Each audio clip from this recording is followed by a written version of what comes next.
Obviously, for me personally, it's not so much the character thing. It's more of all of this anger that I've had my whole life. Why don't I channel that into what I do in the ring? So outside of the ring, I'm chill as hell, bro. But I step in the ring, you see, it's just like.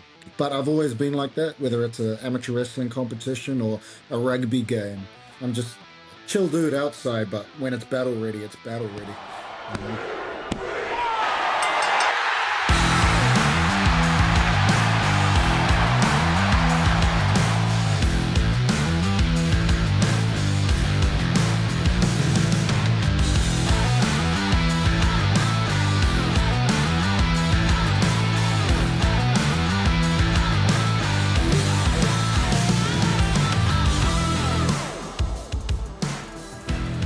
Welcome everyone to the very first episode of That Sweet Pop. My name's Dion McCracken. He is Brad Lewis. Brad, how's your week been? Dion, it's been very, very good. A good week, busy. Currently in the middle of a shift for my work, so it's very, very busy. But man, I'm so excited about this. We've known each other for a long time. We've both been big pro wrestling fans, and I'm really, really excited for what's to come and for our audience to enjoy what we enjoy. Yeah, man, I'm looking forward to it too. We've been planning this for a few months. I remember driving in a car from LA to San Diego, and I had this epiphany Yes. that I wanted to get into this podcast, and you were the man for the job. So I was writing a message to you in my head during that entire drive, busted it out, and Glad you did. Without dropping a beat, you said, "I'm in. Let's do this." And here we are. So people don't want to hear about the history of the show, but we certainly hope they're going to stick around with us in the months and years to come. And with that, we'll kick into our very first top story. So the top story this week is wrestling tribalism. And Brad, I'm going to let you kick this one off because I know you're pretty hot on this one. Yeah, Dion, look, it's something that grinds my gears. And like full disclosure, obviously big WWE fan, but I'm also a pro wrestling fan. Like love what we have here in New Zealand. I love watching TNA. I love watching AEW. I'm just starting now to get into Mexican wrestling and Japanese wrestling. So I love all wrestling. And I've just noticed and look, I guess social media can be a cesspool of disgustingness at the best of times. But there's this real like sort of gap down the middle where you either on social media you have to either be what they call a Fed stan or a sicko, which is an AEW fan, and there's no in between, right? Yeah. And so like me sitting here ingesting all my content that I like to ingest, and I like social media, I use it for work. There just seems to be no middle ground, and I got to say, people like Dave Meltzer and guys like that don't help the situation with the content that they provide. But it's just it's got to the point where I can't enjoy being a wrestling fan on social media anymore because I enjoy something on WWE or I enjoy something on AEW, you get attacked from the other side, right? So I feel like it's actually ruining a lot of the business. And Yeah.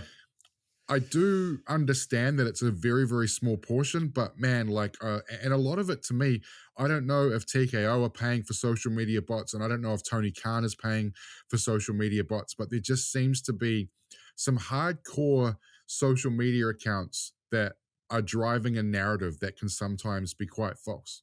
Yeah, that's an interesting point. I suppose we're seeing it everywhere, though, right? We don't want to be getting into politics in this podcast, No. but we certainly see a lot of that across the spectrum. Certainly with US politics, and that feeds itself into other parts of our daily lives as well. But I was discussing this with a friend of mine because I get it as well, and generally I'm on your side. But Yep. he said something to me that I just can't get past. He said, "How is it any different than supporting your favorite team?"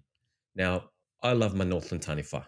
Yeah. And the Taniwha, we had a fantastic win against Auckland at Eden Park on Friday night. It was Friday night. Yep. Smoked 'em. Brilliant win. Brilliant win. I love my Taniwha. I don't hate Auckland. I'm not going to jump on social media and bag Auckland. I'm going to enjoy the win. Yeah. I'm certainly not going to go feral on them, but certainly a lot of sports fans are feral. You think of EPL fans, for example. You think of a number of sports where there is that tribalism that is so rooted into sporting fandom. So how is wrestling different? So, being a massive Liverpool fan and a football fan, I find that type of tribalism is very piss takey, right? Right. So, Okay. and by that I mean, haha, you guys lost this morning. You guys suck. You know, like you want to see your opposition team lose. So as a Liverpool fan, I get delight out of Manchester United losing, but Of course. but I'm not attacking the individual who supports Manchester United. I take the piss out of him because I think he supports a scummy team. But I'm not having a to and fro about why Liverpool is a better football club than Manchester United. Like that's not what it's about. And I think with tribalism and wrestling, what that's become is you have to pick a side. You have to either be a Fed stan or you have to be a sicko with AEW. There is no in between when it comes to social media and pro wrestling fandom. And that to me is disappointing, and it becomes personal, and you get attacked for supporting one side or the other. Like if I posted something today, Dion, that was like I don't know, really looking forward to seeing Roman Reigns and Bronson Reed at Clash in Paris next weekend. Should be a great meaty matchup. You'd get attacked by someone saying, "Oh, Roman Reigns can't hold Will Ospreay's jockstrap." It's like, you know, like Roman Reigns has no 5-star Dave Meltzer matches. Will Ospreay has 27. You know, and it's like, so what? Because I'm also really looking forward to Hangman Page versus MJF at Forbidden Door. I can't wait for that. So like that's my point, right? Like I just don't understand it, man. I don't understand why we just can't, as fans, Dion, enjoy the product, right? Like just enjoy wrestling. Like I look at my kids, 10 and 8.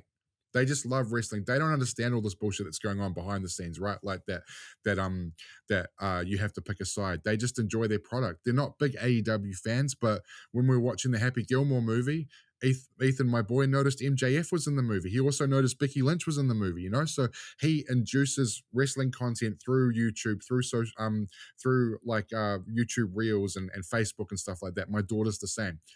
They're not that level of tribalism, but for me, I'm worried that, you know, in 5-6 years time, when my son gets a social media account, he might be attacked because he's a CM Punk fan. And so, yeah, so the difference for me between football fandom and pro wrestling fandom is it doesn't get personal with football fandom. I have friends at work that are Manchester United fans. We still get on well. We can still discuss football.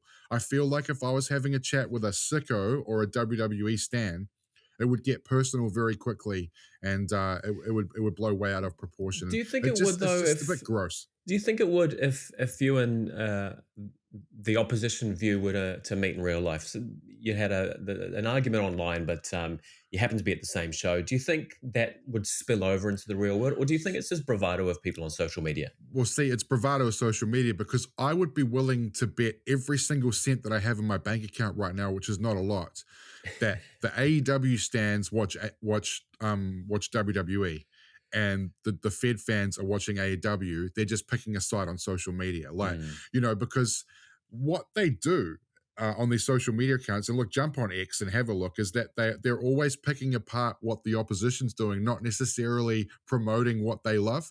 So rather than promote a fantastic dynamite match between Will Ospreay and Ricochet, they're pissing all over a SmackDown match between DIY and the Street Profits. Like, you know, oh, this match sucked. Promote, like, if you're a fan of AEW, promote the Ricochet Will Ospreay match rather than shit all over the Street Profits match versus DIY. Because just because it's not what you like, it doesn't mean that Billy in Alabama doesn't like DIY versus the Street Profits, and Jimmy in Tauranga loves Will Ospreay versus Ricochet. It's not what we as wrestling fans like. We don't need it in our lives. And look, social media wasn't around when WCW versus WWF was a thing, right? In the Monday Night Raws. And I'm sure if it was, it would have been similar. But Dion, I remember I watched both shows and loved them.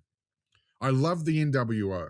I love Bill Goldberg, but I also love Stone Cold Steve Austin and D-Generation X, right? And I watched as much wrestling as I could. And it wasn't about poo-pooing what was going on the other channel. It was about enjoying pro wrestling for what it is, which is entertainment, fun, soap opera. You know, like that's what it is. It's like pro sports entertainment soap opera, and I just think people have lost sight of that. Yeah, I think the Monday Night Wars to a certain extent did have that minor level of tribalism. I'm like you. I watched WCW. I watched WWE. I thought the NWO was obviously massively transformative to the industry. I still counted myself as a WWF guy at the time. There were Me people that too. would count themselves as WCW guys, but like you say, people wouldn't really poo-poo the product so much. They'd watch both. You might have had a favorite. I wanted WWF to win the war. They did. Me too. Was that a good thing?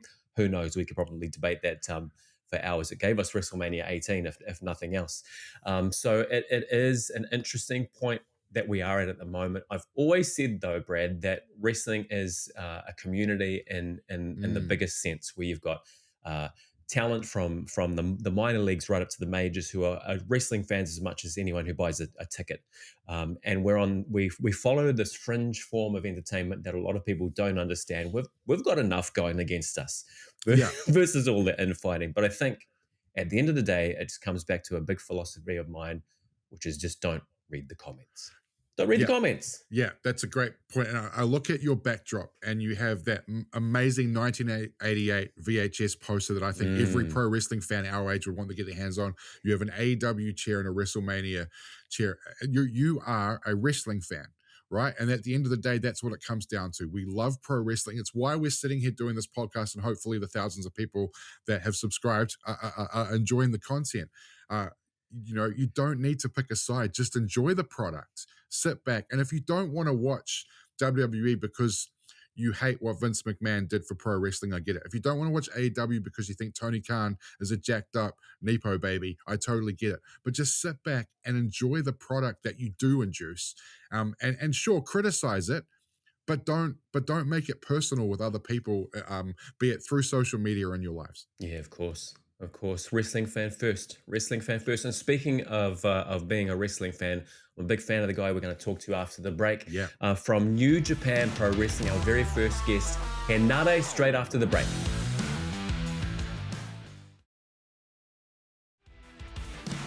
Our guest today is a trailblazing New Zealand professional wrestler, currently making big waves in New Japan Pro Wrestling.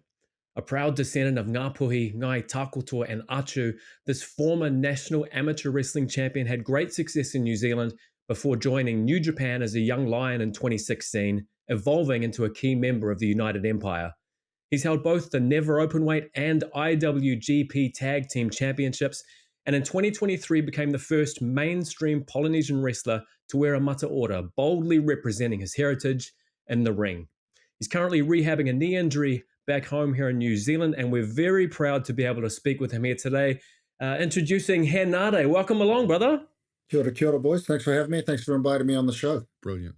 Man, we've got to get straight into it. I want to hear about this knee. How's the rehab going? Long and daunting. This is probably the most serious injury I've ever had in terms of the length, but yeah, about halfway down until my return, maybe. Depends on the doctors, really. But yeah, rough, real hard road. How did you get into pro wrestling? What drew you into the sport? Well, every Māori kid growing up watches WWE and WCW and stuff. So I was a WCW guy, so I knew since I was 4 or 5 years old that I wanted to be a wrestler.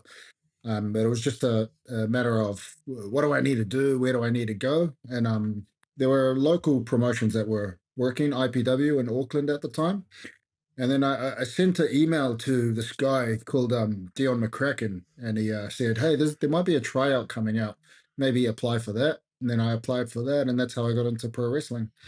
But yeah, alongside that, I was doing rugby, amateur wrestling, Muay Thai, MMA, a bunch of different stuff. Always been quite active, but that eventually led to getting a tryout in New Japan in 2014, and I went for it, didn't look back, and what's that, 11 years on now? Here I am. So yeah, it's been a journey. Mate, given the explosion of combat sports in New Zealand and Australia in the last sort of 10 years, could there have been a different world where Henare was fighting for city kickboxing in the UFC alongside Izzy and the boys from CKB? Well, you ask any of those boys in the CKB now, Izzy, you ask him, you ask Kai, you ask Dan, who was the little Māori kid in their fight crew in 2014 doing the same conditioning and stuff. So I actually grew up with those guys. Shane Young's one of my best mates that I grew up with, but I was training with them for that 2014 prep towards the New Japan Pro Wrestling tryout. So I was going into city kickboxing every so often.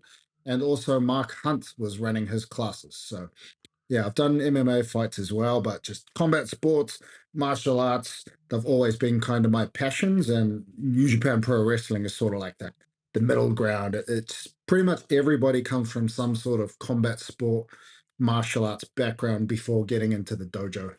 How much crossover is there in training, like that you've noticed? Like, obviously, you're not, you're not preparing to head kick someone or what have you, but how much crossover is there in your training when you look at what you're doing in combat versus pro wrestling? In Japan, pro wrestling, we actually do more of that kickboxing, more of the catch wrestling stuff. I'm not sure if people know about catch wrestling, but submission grappling. Yeah. We actually have to do that training. Yeah, you have to know how to put on hold. You have to know how to throw kicks. Muay Thai was one of the first crossover disciplines that actually came into wrestling. So catch wrestling was actually the basis of pro wrestling. So it's your holds, your throws, etc. I just wanted to dig a little bit deeper into that Japan experience. Like how did the opportunity come about? So Bad Luck Fale started doing trainings with us at IPW. So I think every Tuesday he'd come to the gym and he'd just sit there, give advice, give like for free. This is a guy who's a New Japan Pro Wrestling star in the Bullet Club, which at the time was the biggest team. He was coming into our trainings and just giving us feedback. And then he sort of saw how much I was pushing. He saw my amateur wrestling accomplishments. And I think he sort of saw that I was a crazy freaking guy that just loved to tussle. And he sort of gave me a focus to focus on. He was like, if you can show me that you can work hard enough, I'll put you forward for the New Japan tryout. So I left uni where I was teaching sociology, funnily enough.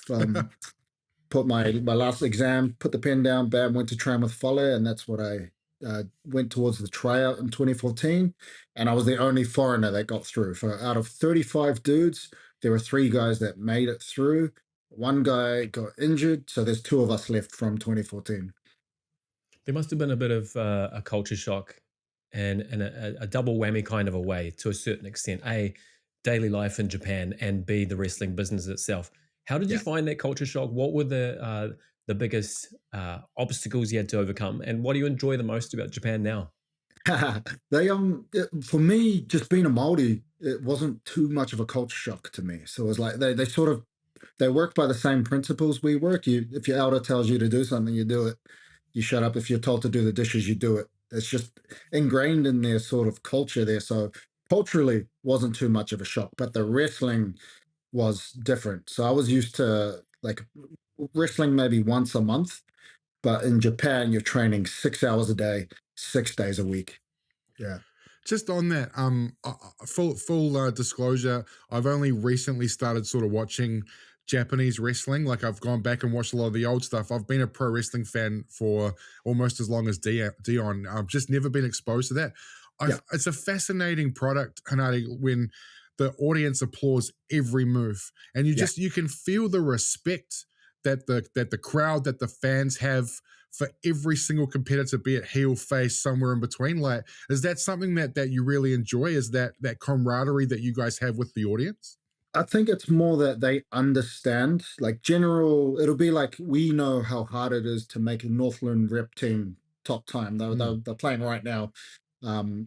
We know how hard that is as Kiwis, day-to-day Kiwis. In Japan, they know how hard it is to be a sumo wrestler. They know how hard it is to be a pro wrestler. They know you have to do 1,000 squats a day. So that's why they cheer so much, is because they understand what we've sacrificed to get to that point. They know that we're not just wrestling once a month for fun, for a hobby. We've sacrificed our lives for this, and that's why there's a level of respect when everybody, whether it's a young boy or a top-tier champion, gets that respect. And it's just respect is a huge part of Japanese culture as well. Speaking about that culture, we want to get into the mata ora. First off, you look amazing, and the photos that first came out when you debuted, man, they're instilled in my brain. It was such an incredible look. Can you take us through it, the decision to get it, what it represents, what it means to you? Yeah, so like as I stated before, I was quite a wiry, angry kid growing up. So it was like anger management disorder from like counselors since I was a kid. But I grew up thinking that I'm this nobody, and that was part of why I was so angry back then. But then I started learning about the actual whakapapa. So every single person in my genealogy, I could track it back 120 generations now. But that's not like just somebody saying all of these different names. I've looked at the New Zealand genealogy, Cook Island genealogy, all the way to Tahiti, all the way to Samoa. So it's a lot of Maori would deny that we came from Samoa. But when I learned about the whakapapa, the genealogy, is when I'm like, hey, I need to start respecting myself more. So it's pretty much my ancestors on my face is what it is. So that's what made me want to get it. Hey, there's mana in my genealogy. I need to start living up to that mana. And this was like the main step to be able to do that.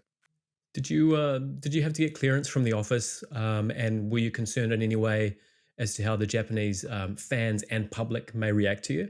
Not so much. Not so much. I know there's this every time you go on Facebook comments, it's like, oh, the Japanese wouldn't love that. I have had zero problems in Japan with it. But the news likes to twist these sort of stories in Japan. Japan actually has their own culture of tattooing, but they don't blast it out there. They don't talk about it. They keep it hidden. They keep it like it's tapu to them. It's tapu, so they don't talk about it that much. So yeah. Would you like incorporate that into your character as well, like who Henare is on screen, like in terms of what that means to you, what your whakapapa means to you, what your culture means to you? And because the Japanese, we know, are one of the most cultural races in the world, right? It means, you know, the samurai, the way of the warrior, that's everything to them. They're actually very similar to Māori, right? In the way that they go about life. Like, is that something over time you'd like to develop within your character? It's not sort of like a WWE sports entertainment thing in Japan. It's more just you are who you are and you're wrestling in a match sort of thing. So obviously, for me personally, it's not so much the character thing. It's more of all of this anger that I've had my whole life. Why don't I channel that into what I do in the ring? So outside of the ring, I'm chill as hell, bro. But I step in the ring, you see, it's just like. But I've always been like that, whether it's an amateur wrestling competition or a rugby game. I'm just a chill dude outside, but when it's battle ready, it's battle ready, you know? And I think it's the same with the Māori battalion. I think it's just who we are. We're chill dudes most of the time, but it's just, yeah. So that's the basis. Most people that are listening today know exactly who you are. They know about New Japan. They know about Japanese strong style, but there'll certainly be a segment of fans who don't understand it. So if you were describing Japanese wrestling, strong style wrestling, to an existing fan, how do you do that? It'll be pro wrestling, but with more of a reliance on combat sports and martial arts techniques.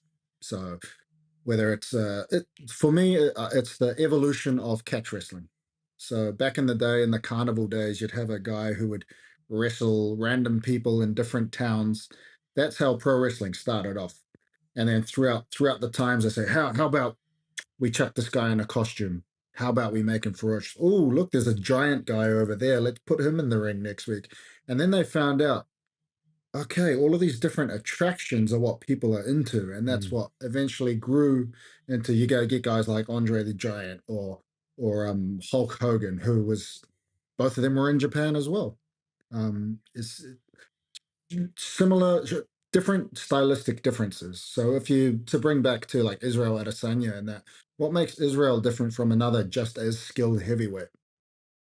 It's his personality. Yeah, absolutely. It's what he brings, that stylistic difference in his style, whether it's in the ring during a fight or whether it's during his entrance. But you wouldn't say Israel's playing a character, would you? No, he's himself. So that's more similar. And if you go back into the history, New Japan Pro Wrestling actually hosted the first modern MMA match, which was Antonio Inoki versus Muhammad Ali, of all people. That was in the New Japan Pro Wrestling ring. I think it was like 1973 or thereabouts, something along those times. But that's where MMA actually started as well. So MMA and strong style wrestling started in the same ring. I won't take into account the ancient Greeks and the ancient Mayans who already had their own styles. I'm talking about modern MMA. You mentioned Antonio Inoki. Would it be fair to say, Henare, for people who aren't familiar with New Japan, that he's the Colin Meads, the Richie McCaw of Japanese sport almost? Colin Meads, 100%. He's the GOAT, right? The GOAT. Yeah. Yeah. And he's sort of the one that popularized and brought it to mainstream. So just another historical thing. Japan post-war, very depressed. They needed hope, and they found hope in two different things: pro wrestling and the automotive industry and electronics. So that's sort of like why it's so revered in Japan, because that was part of the whole restoration of their country. So yeah, it's very, very, very well respected. What's your favorite part of being a pro wrestler? More just being able to do what I love and what I wanted to do. More like my 4-year-old self would have been like, wow, that guy's the man. Yep. So it's not so much an external thing. For me, it's a very internal. I get to wake up, I get to go to the gym, I get to wrestle, and I get to do that all over the world and get paid to do that. I don't think there's a higher blessing in life than that, being able to do what you love every single day. How good is it to work the Tokyo Dome? That's insane, man. But you don't compute it. Like you don't compute it until after, and you're like, so when you're in it, you're just focused on what you're doing. In smaller shows, maybe you'd slam someone and you'd hear the roar straight away. Tokyo Dome, you'd slam someone, and then you'd hear the roar, like, because there's a delay because it's so far away and there's so many people. It's like an echo, right? So it's weird, but it's like exhilarating. Like it's surreal. Your body doesn't know how to compute that many people at once, But it's a different feeling, and yeah, real good to be able to do it. And I've been there quite a few times now, so yeah. Is it your favorite venue over there, or do you have another? Korakuen Hall, which is like the temple. It's like if there's a pilgrimage around the world, there's Korakuen Hall in Japan, Arena Mexico in Mexico, York Hall in the UK, and Madison Square Garden in the USA. Like, sure, there's more people at the bigger stadiums, but within those venues around the world, there's like a different vibe. Like everybody respects the amount of history that's been on that in each building. It's like the pilgrimage of pro wrestling around the world. And that's what I'm trying to bring it. Hopefully Mackay Stadium up here is going to be the next one in New Zealand. No doubt. You've got the jacket there, United Empire. I look at the history of that stable, and my goodness, you look at where pro wrestling's at now. Some of the biggest names in the sport have come through the United Empire. So just for the audience, like the history of the United Empire, where did it start, and where are you guys at the moment? I mean, TJP, for instance, is in there with you at the moment, one of the best wrestlers in the world. Yeah, so it was all Will's brainchild, man. So Will Ospreay, I'd say he's the greatest wrestler alive today. I'll back that up.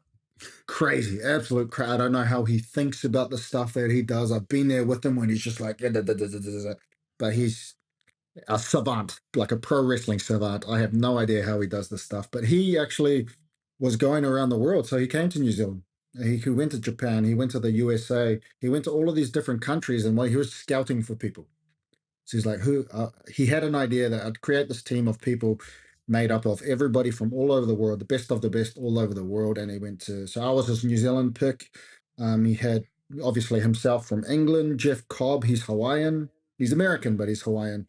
TJP's Filipino. He's got Callum Newman's English as well. Francisco Akira from Italy.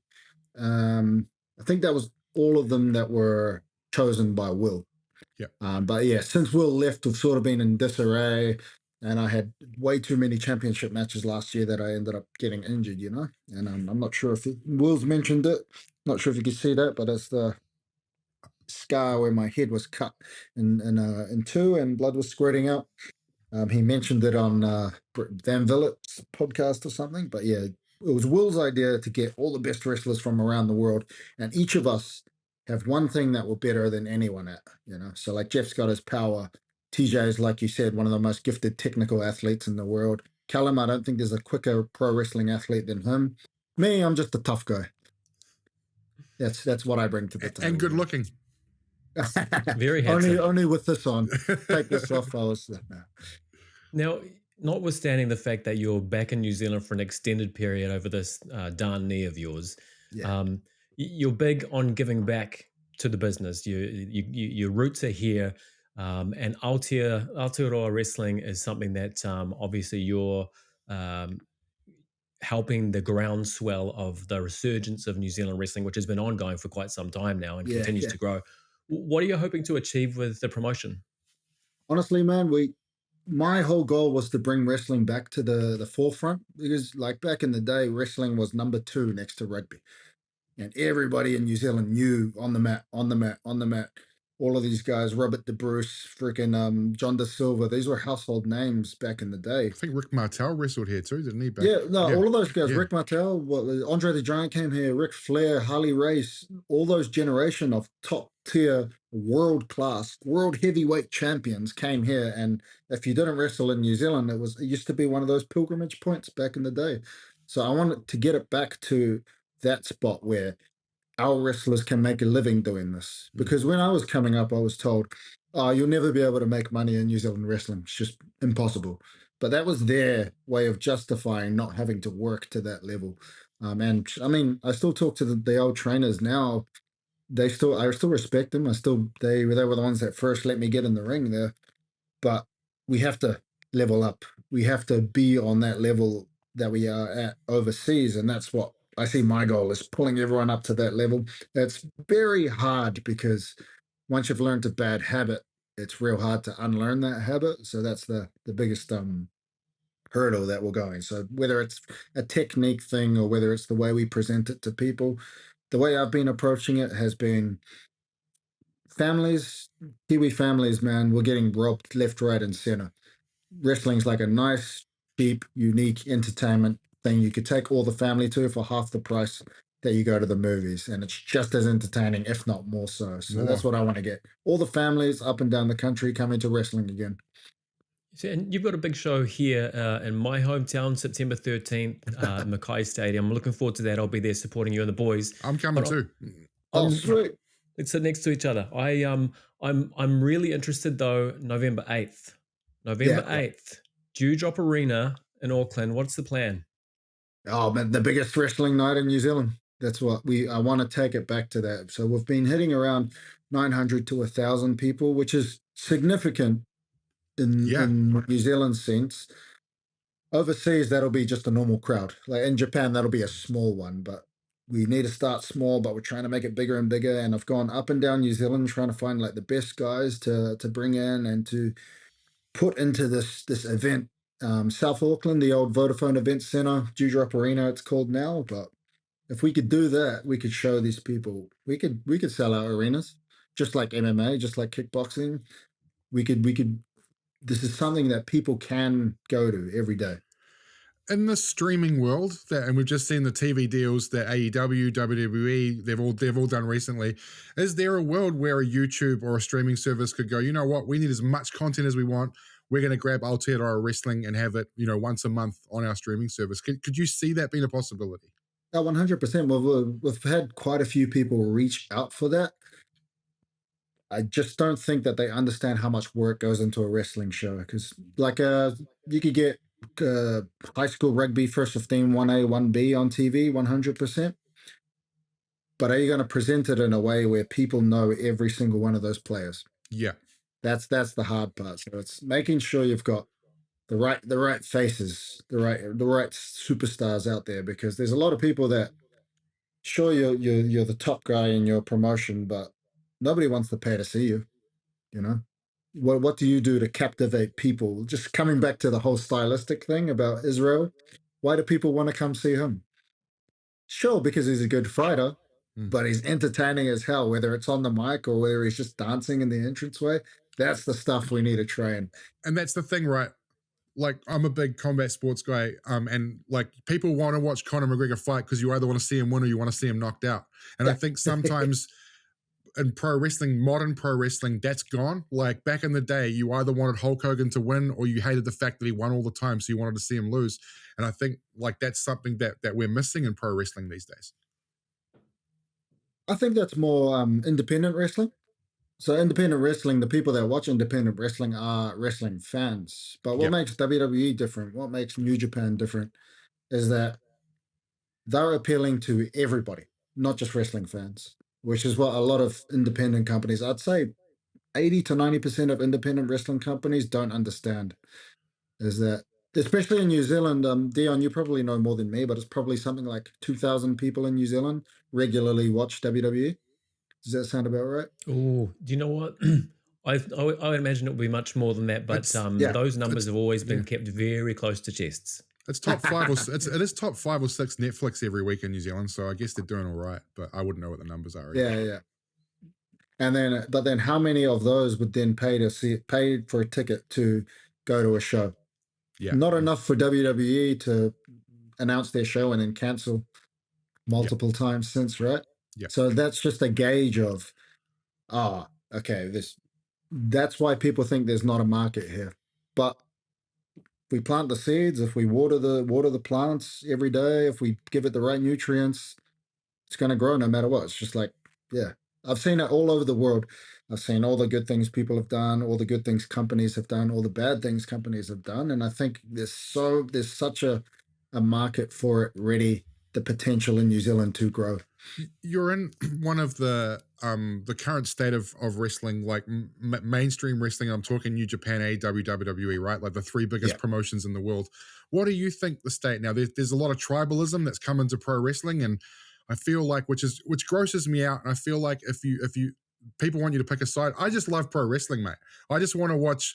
I love Will Ospreay, love him. He's amazing. I love Kyle Fletcher, an amazing performer. But I also love Seth Rollins, so I want to watch whatever I want to watch. But what do you think now of the state of the tribalism and the state of wrestling in the big markets? Honestly, the same answer as before. That the whole tribalism thing are only a bunch of vocal minorities on the internet. Yeah. They're not the 50-year-old Japanese auntie that's coming to the show every day. They're guys on the internet watching Twitter, So I don't know if that's like unprofessional of me to say, but that's just not my market. That's not the guys that I try to appeal to. My market in Japan and in the UK, and then a lot of Mexican fans as well, are like 23 to 30-year-old women, which is completely different from all the kids here that support me. So I think saying there's tribalism, I only, like, as a pro, I see it all. I see it all on the feed every single day. It's a minute vocal minority of people that fight each other over things. Just enjoy wrestling, man. Yes. If you don't like it, don't watch it. Thank you. I don't watch PWG if they're still running, but I know a lot of the boys there, right? Me personally, I watch WWE and AEW because my friends are wrestling. Yeah. Jeff's in WWE now. The Viking Raiders, they were my friends when they beat the crap out of me when I was a young boy, but I watch because it's my mates, right? Same in Mexico, same with TJP, he's going to Mexico, Akira went to Mexico, AEW, Will, all the guys, Okada, I used to wash Okada's gear when I was a young boy, right? So I love wrestling. I've sacrificed my love for wrestling, so there's no room for me to disrespect wrestling, unless it's dragging us all down. Preach, man, preach. That's just me, but I don't know. It's just me, It's been fascinating talking to you. We do like to end these interviews with the 3 count. 3 bits of information we want to know about you. Number 1 is, what TV series are you currently watching? Shogun. Very, very historically accurate. It's really like amazing way to understand Japanese culture and how they work. Describe your perfect day. Wake up 9, 2 plunger coffees, go to the gym, 45-minute cardio, eat breakfast, 1.5 hours training, get a massage, chill, watch TV, play games, read a book, whakapapa or, philosophy or something, and then just chill for the rest of the day. Very nice. That's at least what I've been doing for the whole year. Now, when your career is over, how will you define its success? Like you said, I think the word you used at the start of the podcast, trailblazing. So I see myself, if I was to compare it to anything, the Polynesian voyagers that first got here. So I'm the first Māori that's been signed, which is insane for me to think about. Like the first Māori to be contracted internationally as a professional wrestler. Nice. So that's how I see the first guy. I cried after my first championship win because I realized I was the first Māori champion, and it didn't hit me until the second I sat down and looked at the belt. The never open weight championship. The same with like you mentioned, the mata ora, the pictures. If you zoom in on those pictures, zoom in on my eyes, I was bawling my eyes out before walking out the curtain, everybody was looking at me like, what's going on? And they thought something was wrong. And I was just like, nah, man, it's 150 years. It's the first time that my family has been allowed to wear this in 150 years. And it's on this big stage here. So, yeah. Sorry, too emotional for the end. Henare, it's been a pleasure talking to you today. You know what? I've known you for coming on 20 years. And what I really like about you is your passion for this business, and it spills over beyond the business as well. And you had fire in your belly when you were 16. You still got that same fire in your belly now. So we watched your career with great interest, and we look forward to this bloody knee coming good and you coming back into the ring. Yeah, but this has been the longest since then that I've been out of the ring. So, yeah. Wow. 9 months. 9 months. Well, best of luck. Work hard on that knee. And again, looking forward to seeing you back in the ring. Ladies and gentlemen, Henare. Thank you, boys.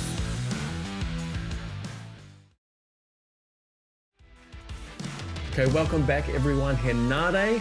What a legend that guy is. Fantastic to talk to. What are your thoughts, Brad? Just a great chat. It's my first time meeting Henare. Really, really enjoyed his chat. Love his passion for what he does. And he's someone for Kiwis to look up to. If you want to get into this business, look at what he's done, where he is right now, what he's accomplished, and what he wants to do for the sport in this country, Dion. A true pioneer. Yeah, looking forward to his knee coming good, and he's got that big show coming up here in Whangarei, September the 13th. To get your tickets now online. And with that, we'll head into our next segment, the hot tag.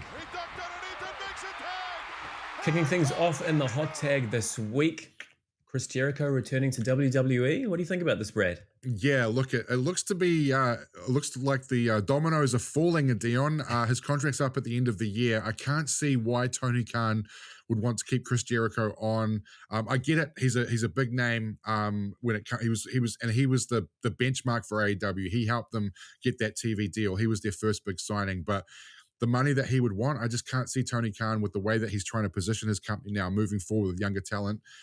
Jericho to WWE makes a lot of sense given the TKO ownership, the pop he'll get for a return, even though the Royal Rumble's in Saudi Arabia, which is just a weird thing for me. We're going to have to get up at 3 o'clock in the morning and watch that, Dion. But I think him debuting at the Royal Rumble is a great moment, and we know WWE is all about the moments. But I ask you this, Dion, what is there left for Chris Jericho to achieve? Like, maybe he just steps away. Like, do you think that potentially he might just decide, you know what, I'm done, or will he want this one last run, a WrestleMania moment, a Hall of Fame induction? Yeah, look, I think he's going to have one last run. I don't think he's going to have a run like CM Punk has had, but certainly we may see some major matches. There are some interesting matchups for him. Interestingly, Chris Jericho and AEW to begin with those first couple of years, I followed him quite closely, but he was awesome. The back half, not so much. I don't know. He became one of these guys who was a little bit of a parody of himself to a certain extent. I love Chris Jericho, especially the earlier stuff. And look, to be honest, I'm quite excited about him coming back to WWE. And you've got to imagine it will be leading into a Hall of Fame induction, whether that's next year or the year after. Makes a little bit of sense. But overall, I'm pretty excited about it. I pose this question to you, though. Break the Walls or Judas? What entrance music does he have in WWE? That's tough, man. That's tough because they're both so great for different reasons. But I'm going to go with Judas, and I'll tell you why. Because we're currently in a moment in time where the US fans have picked up from the European fans. It's sing-along time. Yeah, sing-along time when people come to the ring. So Judas and a good old sing-along is fantastic. All right, let's move on to our next one. WWE going head-to-head with AEW All Out. So we'd heard the news that ESPN are getting their PLEs, the WWE PLEs, sooner than expected. And that's all going to kick off September 20 as WWE goes head-to-head with AEW's All Out by bringing Wrestlepalooza. What are your thoughts on this one? Well, we talked about tribalism early in the show, Dion, and a lot of it stems from this counter-programming, as they say WWE does. Now, look, do I think that WWE is counter-programming AEW to pull viewers from them? No, I don't. What I think WWE is trying to do is to win the views. They want to win social media. They want to win the hashtags. They want that. That's why they're counter-programming AEW. And this is the 7th or 8th time this year they've done it. We saw it around Texas where they had Goldberg's last match, Evolution. But Wrestlepalooza is, again, that seems to be a troll to Tony Khan because he's a massive ECW fan, and Wrestlepalooza was an ECW pay-per-view. But we're going to get John Cena and Brock Lesnar, I would imagine. Or maybe John Cena, Drew McIntyre, but I think it's probably going to be John Cena, Brock Lesnar. It's going to do humongous numbers. ESPN's going to promote the bejesus out of this. It's going to be all over SportsCenter. It's a great move for WWE, I think, and I don't think it's going to affect AEW's business in any way because people are still going to watch that show if they want to watch that show. If they don't, they're going to watch Cena versus Brock, and I think Cody's advertised for that show. I think I saw Becky Lynch was advertised for that show. They're going to stack that show, WWE, and almost make it literally what it says, a palooza of wrestling. Yeah, and I know a lot of people are a bit dirty about it and thinking that WWE are a bit below the line for going with this route, but this is not new. This is far from new. I mean, back in the days of the very first Starrcade, and the very first WrestleMania, they went head to head with each other. Sometimes it was a replay versus the live event, Clash of the Champions against WrestleMania 4. It's business, Dion. Like, you go to a fridge and Coke is next to Pepsi and you just pick which one you want. Right? It's business. Like the networks, they'll put the news up against each other. It's business. The 7:30 TV shows, normally it's reality versus reality. It's just business, man. It's just business. Yeah, absolutely. Speaking of business, some good business happening across the ditch. Not only are we going to get Crown Jewel, Raw, and SmackDown over on the west coast of Australia, now on the east coast, coming to Melbourne, Supershow has been announced. Are you going to head over? Oh, I wish. I've got a wedding I need to go to in Queenstown in December. A very good friend of mine is getting married. So that's taking up a lot of the budget, Dion. And then we've got camping in January. So look, I kind of want to keep that news quiet away from the kids, if you know what I'm saying, that there's an event in Melbourne. We've already told them that Perth was too expensive to get to. Man, TKO is dominating Western Australia in the next 2 months. UFC are having an invasion of Perth coming up next month. And now WWE as well. But man, that Melbourne card looks like it's going to be sick. I'd imagine it'll be basically a PLE light show, right, Dion, where everyone's there. Rhea Ripley's going to feature at the top of the card, and who knows, maybe we'll see some surprise appearances from maybe Indy Hartwell from TNA. I don't know. Who knows? Kind of makes sense. I mean, it is a good option for Kiwis who are looking at getting over. Obviously, going to Western Australia is almost halfway across the world for Melbourne's for us. great. Melbourne's fantastic, and Rod Laver is an incredible venue. I think it'll be a much cheaper option, obviously the flights, but when you consider the tickets that were remaining, the last time I looked for Raw, SmackDown, and Crown Jewel over on the West Coast, they were upwards of $1,800 for Crown Jewel. There were $3,500 seats left as well. Head to Melbourne, check out the Super Show. I think it'll be an incredible event for. And we saw what Rod Laver Arena did for in terms of an arena. Like, if you think of Arthur Ashe Stadium, right, which is where Grand Slam was, it's that same sort of like inward looking. Israel Adesanya's fought at Rod Laver Arena before in the UFC. Ronda Rousey fought there. It's a great venue. Great venue. Yeah. Some big news this week, some great news, something I'm very happy about, but I'm also a little bit disappointed. It is Naomi's pregnancy. And I'll tell you why I'm disappointed. Okay. I'm incredibly happy for her. It's obviously a fantastic moment as they move to parenthood. What kind of sucks in the timing is she's doing her best work. Yeah, I think Naomi's the most interesting character in all of WWE at the moment. She's found her feet. Even that retirement, the I'm going away to have this Bubba speech on Raw. Yeah. It was amazing. She's so good with this character. So my disappointment is that I'm not going to see her on my screen for quite some time. But I'm excited for her and Jimmy. That was a tremendous promo, Dion. It was Naomi being Trinity Fatu, I think, a lot of that as well, right? But it was awesome. Just dropping the shit bomb to Adam Pearce was cool. I ain't giving you shit. But yeah, you're right. She is such an interesting character. And I feel like she was putting herself in a position where I wonder if WWE creatively might have been changing plans, because kind of feel like she was given the title to get the title on to Stephanie Vaquer, potentially in Paris. And I wonder if they were pivoting and going, man, she's taking this ball and she is running with it. So real shame for her from a career standpoint. Amazing news from a personal standpoint. She seems like such a lovely person, Dion. Like, you watch her in interviews, she's just so soft and lovely, and really happy for her. Sounds like it's been a tough job getting pregnant. So look, we're both parents, Dion. It's an amazing gift, and Jimmy seems like a good dude too. So from a personal standpoint, congratulations. From a creative standpoint, it's a shame, but just imagine the hype that's going to be around her return, be it a surprise return or they can have some vignettes around it.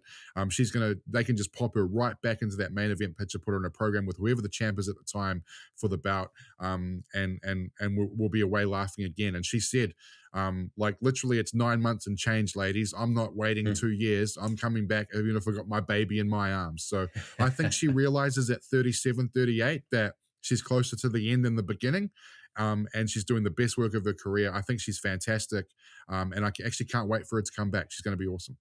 How cool is it for this child as well to be able to look back in years to come and see that not only was the announcement of their mama being pregnant on live television, but how it's been used following on SmackDown. There was a bit of talk about the pregnancy as well. One day he's going to be able to watch, he or she, watch and say, you know, that was me in there they're talking about. And just think, mate, Uncle Jay, Uncle Roman, Uncle Dwayne, you know, Auntie Naya, like, you know, it's like that a lot of family, pressure on this the child. lineage, Uncle Jacob, like, you know, like, so, yeah, the bloodline continues, and in 22, 23 years time, who knows, maybe the baby of Naomi and Jimmy could be on our TV screens on WWE programming. Could be a bit of this. Could be another tribal chief on its way. Killer Cross, Karrion Kross, interesting situation. So the contract expired August 10. There was a lot of conjecture as to whether this was a work, whether they were going to be doing the R-Truth thing again, which to me would seem a bit crazy. You can't play that card two times so close together. I see that his YouTube video regarding his contract ending is coming close to 1 million views. And the latest news is now he's taking bookings in September and October. He's going to be at Defy, WrestlePro, House of Glory Wrestling. What do you think's happening here? Do you think in any way they're setting up for a WWE return, or is he out the door? I'll be interested to see your thoughts on this too, but no, I don't think this is a work at all. Like, for his own integrity as a performer and all that sort of stuff, you're not going to make bookings with these companies and then cancel them because WWE is bringing you back for an angle, right? Like, to me, it just doesn't make any sense. So, and unless the other companies are in on this as a work, Dion, there's no way it's a work. I think Karrion Kross, Killer Kross, has the potential to be like the next Matt Cardona in terms of dominating the indie scene. He's got a lot of hype behind him at the moment. Scarlett's got a lot of charisma. He's got a lot of charisma. He's one of the best promos in the business. I think he'll do great work off screen. Can't see him landing in AEW given that there's history there with Don Callis and his wife. So I'm not convinced that'll be a landing point for him. But look, man, look what Drew McIntyre did. Look what Cody Rhodes did. Look what Matt Cardona / Zack Ryder's doing right now. You can go away, you can do your business, you can make a name for yourself, and make more money even than you're making on WWE. So look, I don't know if he'll be back in WWE. My gut feeling is yes, maybe in 2 years, but I think right now he's gone from our screens, and we'll see him in the Indies. What do you think? I think he's a really compelling character. It was very interesting to see that upward rise where it kind of felt like he was going to be the next kind of maybe LA Knight. It's a shame that things haven't quite worked out if they haven't, but it's good that we're now in an environment where these guys can make a genuinely comfortable living now on the indies. There's a lot of wrestling going around. There's a groundswell of support for him. I don't think he's going to have any issues getting bookings. It'll be interesting to see where he lands longer term, though. And my understanding, he was on a really hefty contract too, because Paul Levesque brought him back when Paul took over creative to beef up the roster. So I guess they thought, are we going to pay him the same for what he's giving back? And they haven't used him a lot, and that's on them, right? They're the creative team. He's a great talent. They haven't used him well. So maybe they just thought at this point it wasn't worth re-signing him for more or the same. Yeah. Hey, Women's Rugby World Cup's on at the moment. And I don't know if you caught this news, but Ilona Maher, who's very well known here in New Zealand, the US women's rugby player, huge social media following, said recently in an interview with the BBC that she's being shoulder tapped maybe for a run in WWE. What do you think about that? it makes sense with the NID program, right? Performance Center. Currently watching LFG at the moment. That's a great show, by the way. If you get a chance to watch that, ladies and gentlemen, go and check out LFG. You can any athlete with any backgrounds, and she's got a lot of charisma. She's got a great look. She's quite big, but she's athletic. She's very fit. She could probably cut a promo. I've seen her sort of cut promos from a rugby standpoint. I like it. She's getting mid to late 30s, so this is probably the time when you want to do that. Do I see her main eventing WrestleMania one day? Probably not, but she can certainly have a role to play within the business. She's got personality, she's got charisma, she's got a great look, and I'm sure WWE would be more than willing to take her on board within the PC and their development program, and what a place to be and develop your skills. Yeah, what we certainly know about WWE is that they like bringing in individuals who have got a huge following outside of wrestling. She certainly has one of those. But I do have one question for you, though, Brad. Yes. Who am I? Oh. I was born in the late 1950s in Tampa, Florida. Before I ever stepped foot in WWE, I wrestled in several territories across the United States, including Memphis, Mid-Atlantic, and Florida. Superstar Billy Graham? No. Okay. Early on, I was even billed with a last name that linked me to one of wrestling's biggest stars, though we aren't actually related.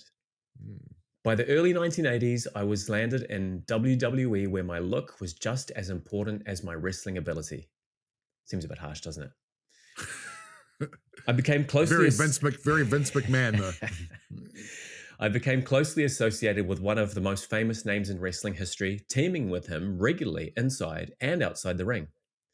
My flamboyant attire, colorful tights, and wild hairstyles fit perfectly into the over-the-top era I wrestled in. Is it Jesse the Body Ventura? No, you're getting close.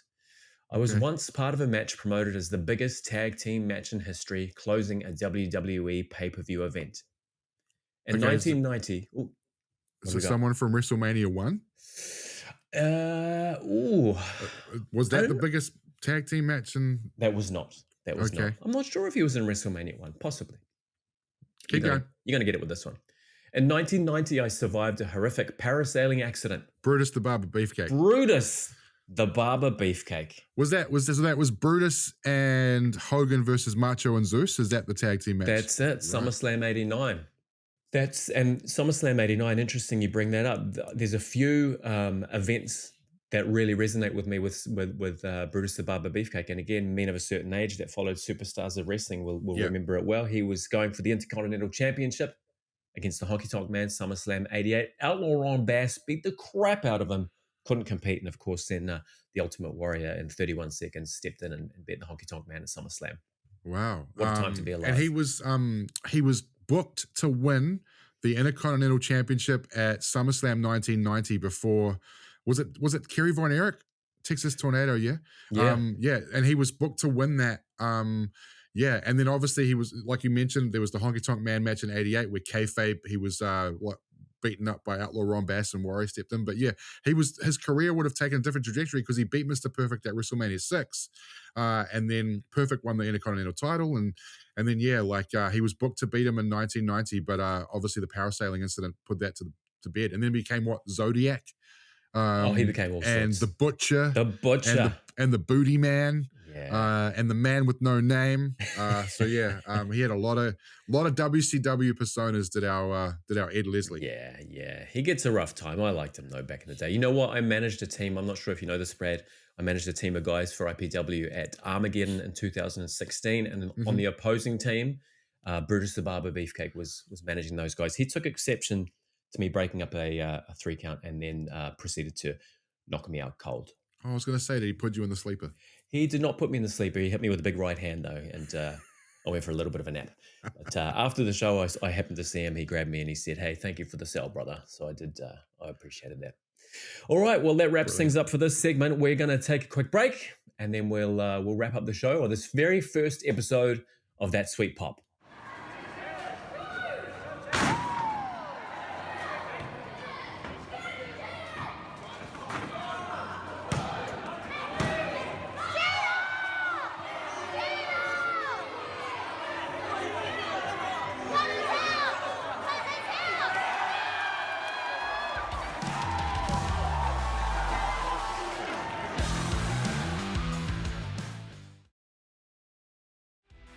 All right, welcome back, folks. We hope you've enjoyed this first episode of That Sweet Pop. Before we do wrap things up, though, Brad, what do we got to look forward to? Look, there's a little bit on the local scene coming up within the next sort of month or so. September 13th, of course, Henare's going to be scheduled to appear at Mackay Stadium in Kensington for Aotearoa Wrestling. T-Hawk and Horace on the card for the grassroots card there, Dion. Yeah, they've announced a championship match as well. So their Anzac champion, Michael Richards, good man, takes on another good man, Pat Shishka. It's going to be a hell of a match. Mackay Stadium here in Whangarei, September 13th. And IPW fans bring the weapons. It's the highlight of the year for me and my family, Dion. Mount Albert War Memorial, which is, I guess, the spiritual home of IPW on September 20. SAS Willstone, Alex Savage versus the New Blood. That should be a cracking matchup. Looking forward to a tag team fans bring the weapons match. And Horace versus Jack Maximum. Can I just say, been very impressed, Dion, with what I've seen from Jack Maximum. That dude has got himself in really, really good shape. He's clearly dedicated. I love the character shift from him. And also a little bit of news out of IPW. Megan Cates relinquished the women's title. There'll be an update on that. I assume probably Dion at Fans Bring the Weapons. Yeah, you'd think so. Yeah, she's had a fantastic career. I remember Meg when she was she was probably 16 when she started at IPW. So she's come a hell of a long way, and certainly a legend in New Zealand wrestling. IPW also next week have a show at the Factory Theatre in Onehunga. 2 shows, in fact. Kickoff time of 3:00 and 6:00. Yeah, and WWE's in Paris and for Clash in Paris next week. But one thing I'm going to be really interested on in the coming days is Raw and Leon. I think that at some point they're going to need to make AJ Styles versus Dominic Mysterio, because do you remember back in Paris last year for Cody Rhodes' first title defense against AJ Styles, the pop that boy got, the crowd was singing his song. I would imagine at some point for Leon, the Raw and Leon, in a couple of weeks' time, we're going to see Dom versus AJ Styles. Also coming up on Raw this week, they're going to explain what's happening in the women's title picture. We know that Naomi has relinquished. Stephanie Vaquer is due for a title fight, so we'll see what happens with that. A lot of online speculation around Io Sky and Steph Vaquer getting the match in Paris. Yeah, huge week coming up. Indeed. And now, Dion, it is time for the That Sweet Pop's Tu Meke Award. Can you sort of explain what the Tu Meke Award is going to be for the audience as we move forward with... You know, if you're listening from outside of New Zealand, what's Tu Meke? What is Tu Meke? Tu Meke is something that's just too much, totally awesome. And man, I sounded like a dad when I said totally awesome. I promise I'll never say that again. Something that is incredibly amazing is Tu Meke. So what was Tu Meke this week? Well, it was a pretty easy decision, I felt, Dion. This week, That Sweet Pop has decided that the Tu Meke Award is going to go to the wonderful Jimmy Uso and Naomi, who are welcoming a baby in about 7.5 months' time, Dion. So congratulations. Congrats. That actually is Tu Meke. That actually is Tu Meke. It is. Yeah. It is Tu Meke. Yeah, well, it's been a good show. I've enjoyed this. Don't forget, folks, if you want to know a little bit more about us, a little bit more about what we're doing here, head to our website, www.thatsweetpop.com. You can catch us on YouTube. If you're not watching here already, please make sure, like, subscribe. You know what to do. And you can also catch us on socials. We can be available on TikTok, Instagram, Facebook. We have a bit of exclusive content. Or if you're on the go, listen on Spotify or Apple Podcasts. Brad, thank you for your time. You're a busy man. This has been a good first show. Dion, thank you. This is a dream come true. So it's so cool talking wrestling to a like-minded individual that I like and respect. So, and look, if you have watched us, thank you so much. We really, really appreciate it. Like Dion said, like and subscribe. It's going to help us out a ton. And we really want to get the ball rolling when it comes to pro wrestling in New Zealand and around this content. So, thank you so much, guys, for listening. Yeah, let's do it. Excited for it. All right, folks, thank you again. Have a great week. Appreciate you joining us. Hope to see you again next week. And have a good one, everybody.